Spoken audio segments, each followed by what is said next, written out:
정성산 TV를 애청해주고 계시는 대한민국 국민 여러분, 해외 동포 여러분, 탈북민 여러분들과 해외에 계시는 북한 동포 여러분 안녕하십니까? 이번 시간에는 CBS 김규환 실장 폭로, 윤석열 대통령 한동훈 더 이상 내 브라더 아니야, 결정적 사건들이라는 소식을 전해드리도록 하겠습니다. 지금 현재 이 한동훈의 이 배신이 매일매일 드러나고 있지 않습니까? 윤석열 대통령이 법무부 장관으로 임명시켜준 이후에 한동훈이가 부탁을 해서 이원석 검찰총장, 한동훈하고 동기지요. 이원석도 검찰총장으로 임명을 시켜주지 않았습니까? 또한 한동훈이가 부탁을 한 이후에 친한동훈이라고 할 수 있는 송경호, 윤석열 대통령이 서울중앙지검장으로 임명을 시켜주었지요. 이자들 2년 동안 뭐 했습니까? 지금 현재 싹 다 갈렸지요. 자, 이 김규환 실장이 지금 어떤 분입니까? 이 CBS 논설 실장님 아닙니까? 또 강적들에도 나오고. 자, 하나하나 소식을 전해드리도록 하겠습니다. 정성산 TV 좋아요, 구독, 알림은 큰 힘이 되겠습니다. 자, 김규환 실장, 제가 윤한 갈등에 대해서 방송 소 제목으로 우리 다시 사랑할 수 있을까? 윤석열 대통령과 한동훈 비대위원장, 그런데 지금은 그걸 고민할 단계가 아니라 우리 다시 연락할 수 있을까를 고민해야 되는 것 같습니다. 한동훈 비대위원장이 먼저 만나자 연락을 했다는 보도도 있던데 저는 그렇게 확인하지 못했고요. 다만 어제 제가 장동혁 전 사무총장, 한동훈 전 비대위원장의 측근이죠. 그분하고 잠깐 얘기할 기회가 있었는데 그분은 이렇게 얘기하시더라고요. 굳이 정치적 상황이 안 되는데 만남을 압박하듯이 할 필요는 없는 것 아니냐. 물론 개별적으로 장동혁 사무총장이 모를 수도 있죠. 모르게 연락할 수도 있는데 그런 걸 봐서는 아직은 만날 상황이라고 판단하지 않는 것 같습니다. 그런데 문제는 제가 지난주에도 나와서 말씀드렸듯이 한동훈 전 위원장은 전당대회에 출마하려면 윤석열 대통령과의 관계부터 풀고 시작을 해야 합니다. 왜냐하면 윤석열 대통령과의 관계를 풀지 않으면 당내에서 아무리 노력해도 한계가 있어요. 그 이유가 뭐냐 하면 두 분 사이에 쌓인 앙금이 너무 깊습니다. 크게 두 가지인데 첫째는 김건희 여사 문제, 두 번째는 공천 갈등 문제인데 김건희 여사 문제는 제가 오늘 야심차게 준비를 했는데 오늘 밝히지를 못할 것 같아요. 왜냐하면 내용이 굉장히 여러분들이 모르는 충격적인 내용이 있는데 취재원 한데 제가 동의를 끝까지 설득을 못 했어요. 그래서 그걸 빼고 공천 갈등 문제만 얘기하고 다음 기회에 제가 말씀을 드릴게요. 윤석열 대통령이 정말로 화가 나고 한동훈이 더 이상 내 브라더가 아니라고 판단하게 된 충격적인 계기가 된 사건들이 있습니다.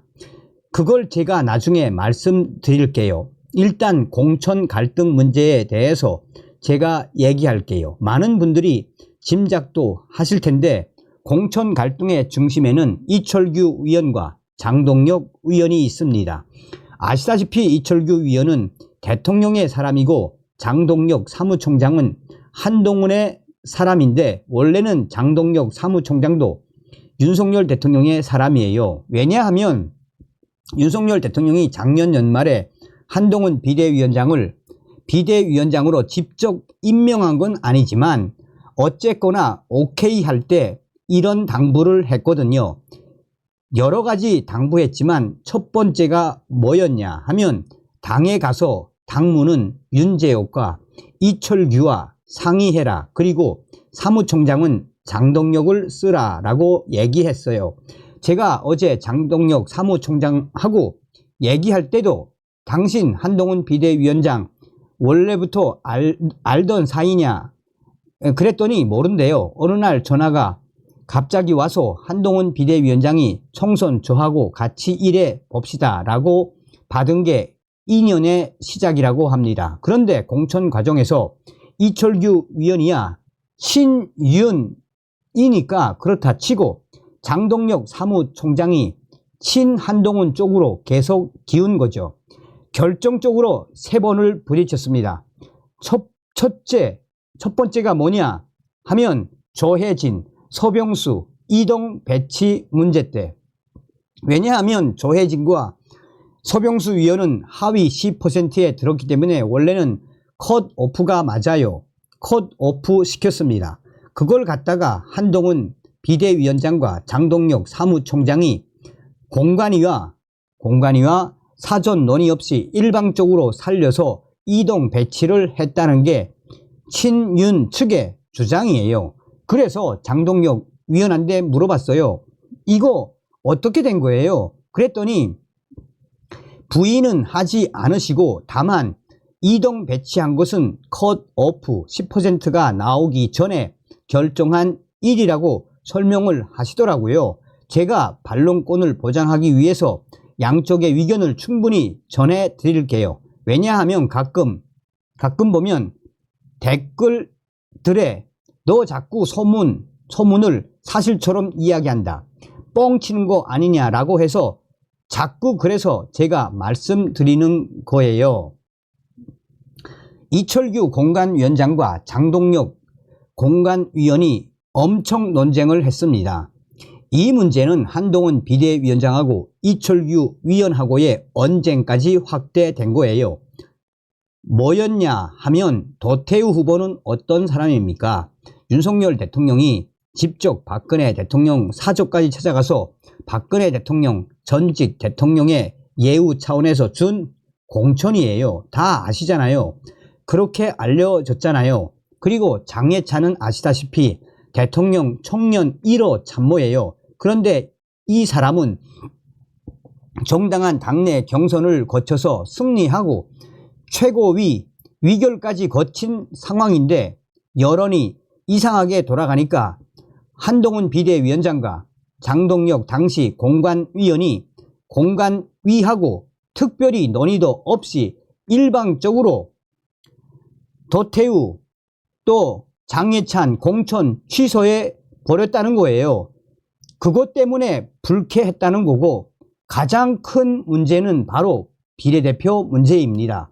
지난 3월 18일 날 국민의 미래 비례대표를 발표를 하는데 사전에 어떻게 얘기했냐 하면 공관위원끼리 국민의힘 공관위에서도 충분히 논의를 하자라고 했는데 이른바 친윤 쪽 이철규 전 공관위원 이분들은 명단을 전혀 논의는커녕 명단조차 몰랐어요. 3월 20일 날 이틀 뒤에 이철규 위원이 기자회견을 열고 밀실 공천이다 사천이다 라고 공격하고 나왔잖아요. 이분이 문제를 삼은 사람은 3사람이었습니다. 뭐냐? 강세, 원전, 법률, 강세원 전 법률 비서관실 행정관, 그리고 이시우, 그리고 주기환 민생특보로 나중에 임명됐던 3사람이 문제가 됐는데 강세원 행정관은 아마 13번인가 아마 매치가 됐는데 이분 아시잖아요. 이명박 정부 시절에 강훈 변호사의 딸이잖아요. 그리고 김앤장 출신 변호사고. 그런데 친윤 쪽에서는 어떻게 위심하는 거냐 하면 한동훈 비대위원장의 부인이 진은정 변호사 김앤장 출신이잖아요. 그거 추천해서 들어온 듣보잡 아니냐. 제가 듣보잡이라는 게 아니라 그쪽 분들이 그렇게 표현한다는 겁니다. 다시 한번 정리하자면 한동훈의 이번 사천 공천에는 그의 부인 진은정 변호사, 김앤장도 분명히 끼어 있다는 겁니다. 충격이지 않습니까? 그럼 뭐냐? 이시우는 누가 추천한 거냐? 그래 놓고 대통령의 사람이라고 하는 주기환을 24번으로 밀어버리느냐? 화가 난 거죠. 그래서 대통령이 다음날 바로 민생특보로 임명해 버렸잖아요.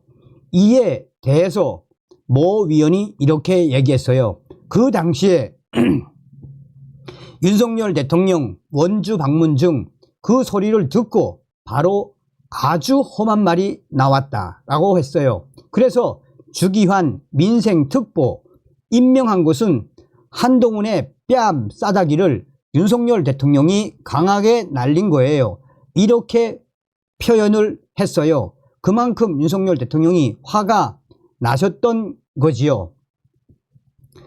더 정말 충격적인 것은 한동훈의 사촌 공천에 그의 부인 진은정 변호사가 또 김앤장 출신이 좌지우지했다는 건 정말 황당하고 역설적이죠. 그래서 어쨌거나 명단이 발표된 다음에 이철규 위원도 당황했겠죠. 그래서 전화를 걸었어요. 장동혁 사무총장한테 전화를 일체 받지 않는 거예요. 단 한 번도 받지 않았어요. 그러니까 여기서 분노한 지점이죠. 그래서 장동혁 사무총장은 그 이후에 이철규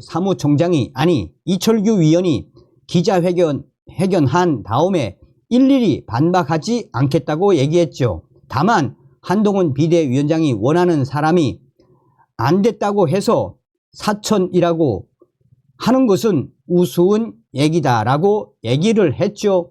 그때부터 양쪽이 더 이상 건설적이고 우호적인 분위기에서 논의하는 건 물 건너 가게 된 거죠.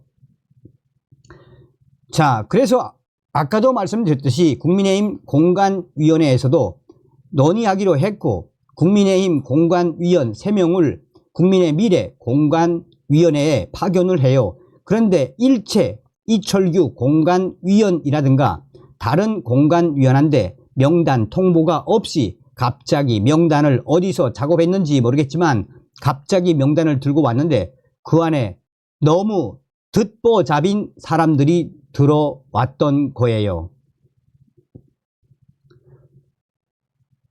친윤 측에서는 뭐라고 하냐 하면 세상에 정당 공천하면서 우리 국민의힘이 비례대표가 뭐예요?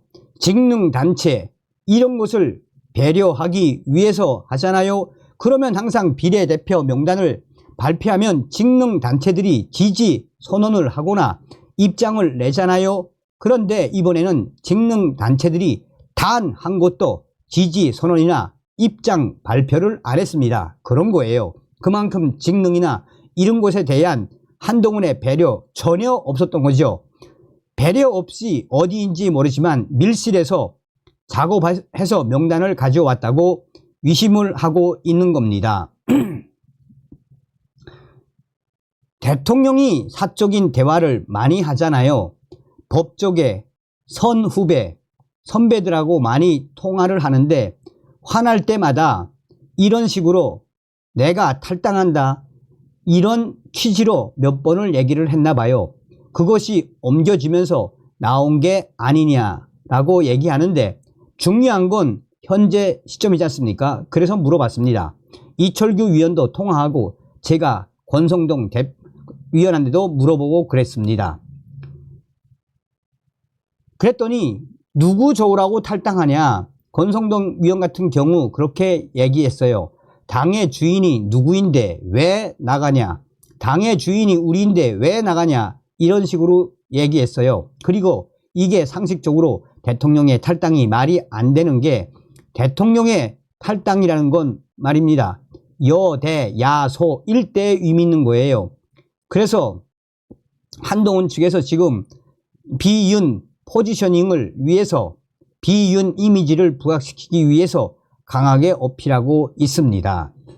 자, 이뿐이 아니라 여기에 진짜 뭐 많은 이야기들이 있습니다. 많은 이야기들이 있는데 여러분 생각을 해보십시오. 윤석열 대통령이 왜 화났겠습니까? 한동훈이가 본인의 부인까지 내세워서 사천 공천을 한 것이 이번에 다 드러난 거 아닙니까? 자, 요거 한 가지만 더 강조하겠습니다. 자, 보세요. 국민의힘 비대위 갤러리에서